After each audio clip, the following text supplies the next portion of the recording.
Ian, they'll be pleased with that. Yes, they will. They did well at the end there. Game point down, came back and won it. I was impressed with Tan at the end there. His shot selection from the rear court was very, very good. Hitting angles, not going for the power smash, which is normally his preferred option. But there he was very controlled from the rear court, found good space and good angles. Very good play.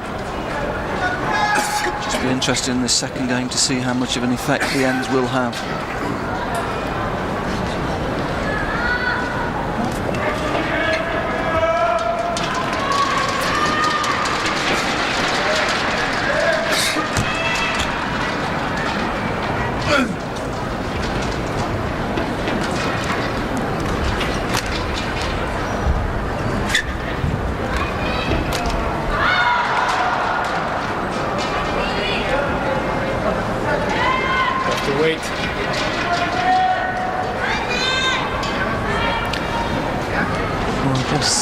Seen a replay of that final rally of the opening game. A wonderful dive initially from Jung Jae-sung. Second game. Oldest man on court at the age of 28.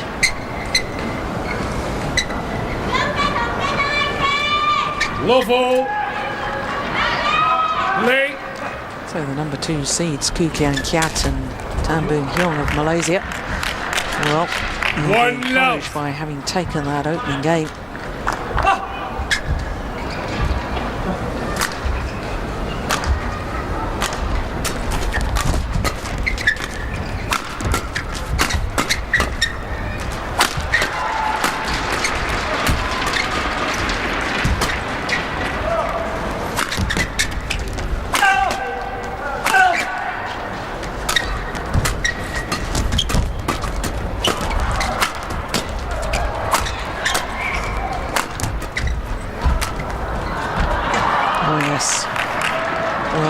Sometimes come out with the most extraordinary shot, really extravagant choice of a shot, and when it works it's spectacular, but sometimes he can make himself look a bit of a fool, but on that occasion made himself look brilliant.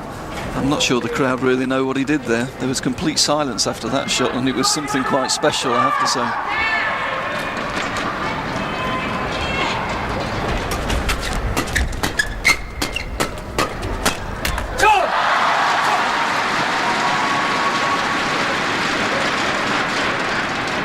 Serves over, 1-2.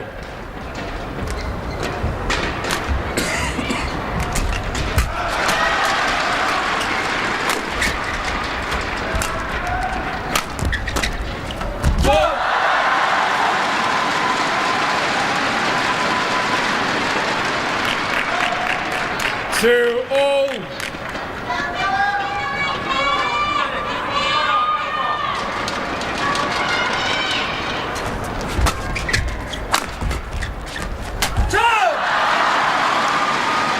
Well, played a similar shot in the opening game and it worked for him. 3-2 on that occasion. Sometimes, I don't know if I'm being a little unfair here, Ian, but you just think that he loves playing these extravagant shots, and sometimes probably from a coaching perspective, if he was your player, would you be saying, you know, keep the focus, keep the intensity?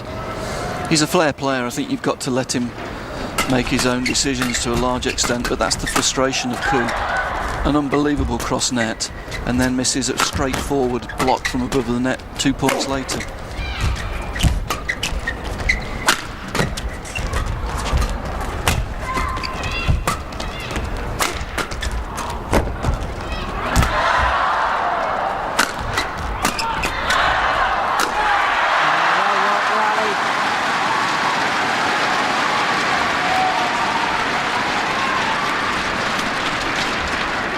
Serves over, 4-3.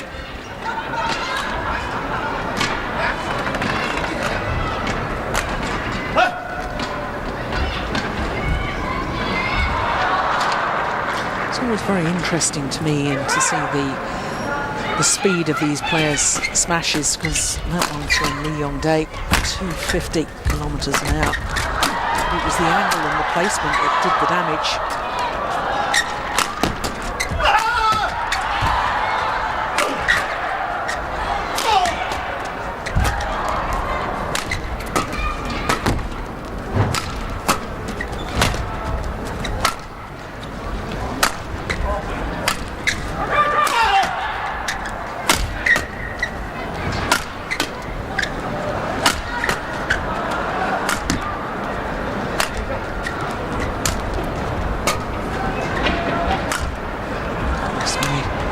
interfering in men's doubles.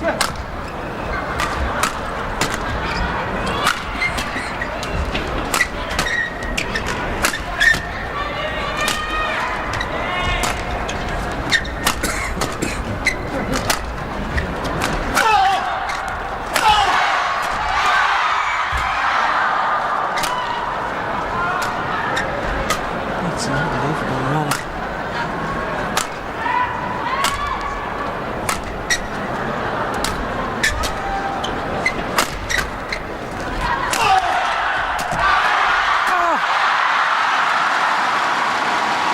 Well, that is just phenomenal. Quite clearly the longest rally of the match so far. Yeah, question the tactics of the Malaysians there. They've won the first game. They're well into the second game, got a good start, and then to go that passive. If I was the coach on this, I don't think I'd be happy with that, to be honest. Koo there, just throwing shuttles up in the air. I think he should be trying to keep control of this game.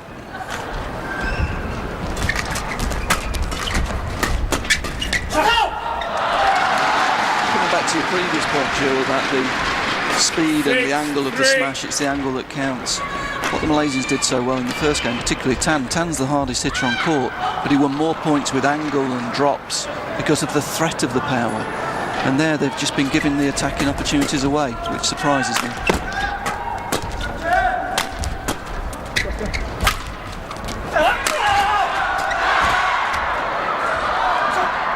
Nice landed in. The other thing, of course, that it emphasises there was me saying Lee won that rally with a smash of only 250 kilometres an hour. That's faster than Andy Roddick's fastest ever tennis serve. And I'm saying only. Just an indication of speed and power of these top balancing players.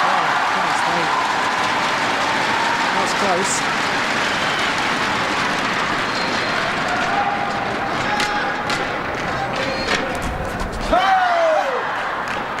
To serve well, Koo. It's another super service. 6.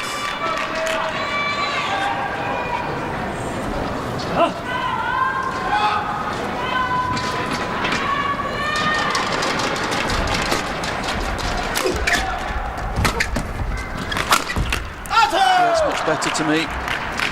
Koo there moving forward in defence, getting the block in, getting forward. And Tan obliging with the well-directed smash to win the point. That's really good doubles.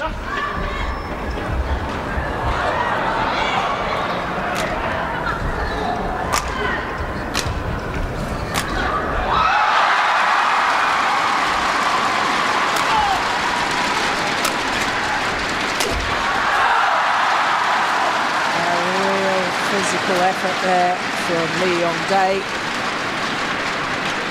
Keep the shuttle going down, keep the pressure on the Malaysians. And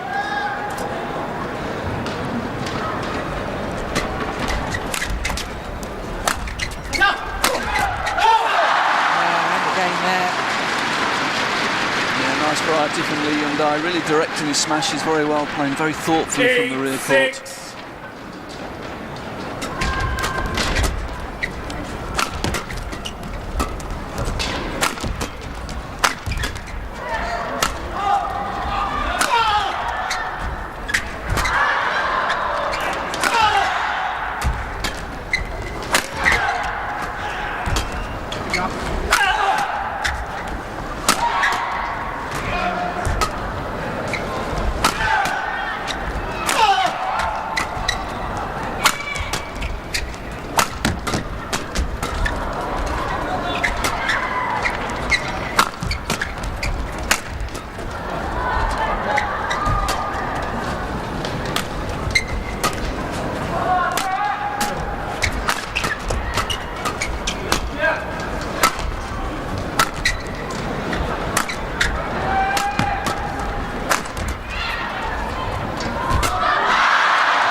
Koo raises his arm aloft after the rally. Service over, 7-8. Yeah. It's a nice touch. He gets that shuttle coming down, touches the top of the net. Ian, just wondering, I mean, we were fortunate enough to be in Malaysia last week at the Super Series event, the first of the 12 this year, and here we are in Korea. I'm watching this men's doubles, and one thing that seems noticeable to me is how much defensive play these men's doubles players are getting back. It's a much bigger stadium here in Seoul. Does that make a difference? And perhaps the timing of the smashes is slightly off? I don't think so, because I mean, we've seen the speed gun, we've seen how fast they are. Why is it that players here this week seem to be able to see the shuttle so much better in defensive play? Yeah, the speeds are comparable. When you look at the speed gun results, we're getting roughly the same power at the top end as in the Malaysian hall last week. But what tends to happen is in Malaysia you've got very humid conditions, which tends to mean that the shuttle comes down a little quicker. Difficult to explain, but tends to come down a little bit quicker. In the cooler conditions, the shuttle loses more speed, and it makes the defensive shots a little more easy.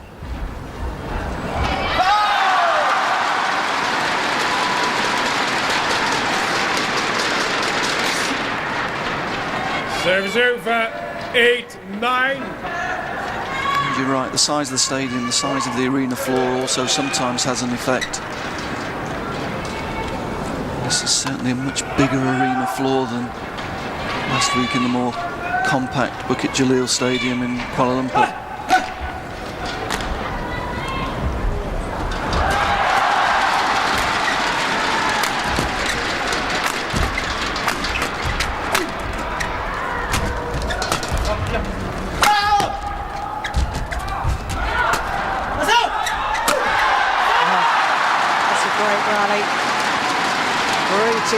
By rapturous applause from the crowd here in Seoul. Service over, 10. Really interesting to me, Jill, that the Korean pair are winning more points with Lee Hyundai in the rear court. And traditionally that would normally be the other way around. He would be the front court player. But his positioning of the smashes is so effective. Thinks so well about where to place the shuttle.